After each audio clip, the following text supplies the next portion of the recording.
kamay, dun sa arms na pwede rin pwede. Kaya kami mga test para magamit. Okay, paano kaya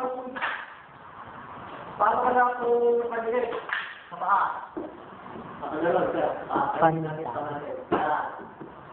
Ganyan. So, ganyan din na pala sa kamay. Ay, naibit. Meron namin. Kahit anong buo dito, wala naman, pinasinunod. Basta, maka-immobilize, di ba? Pwede po yung yung ginawa yung sa bandit. Ano bang tawag nun? Okay, ito, pasok sa loob. Yan dito, parang rin. Nalabas naman. Nalabas, di ba? Papalabas. So, hindi nyo may straight. So, ang result na pagkakit nito, kaya madalas gamitin ang bandage. Tapos hindi iwanan din ang bandage.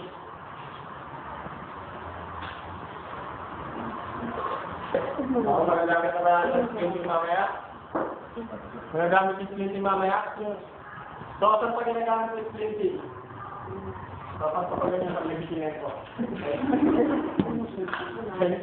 So, nangyayari mamaya, ang pagdawala, ang laking puntos pag nawala ang kapag ito nakita ko at ako nagkago, ewan ko na lang.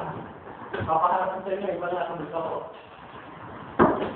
So, pwede dito nila rin mamaya, ha? So, antay lang natin mamay. Antay natin mamay dahil ito dapat mag-ano kung gugong na. Ngayon, dapat makarin na tayo, ha? Patayo, SQL tayo. Hindi tayo, PC. Sabi na.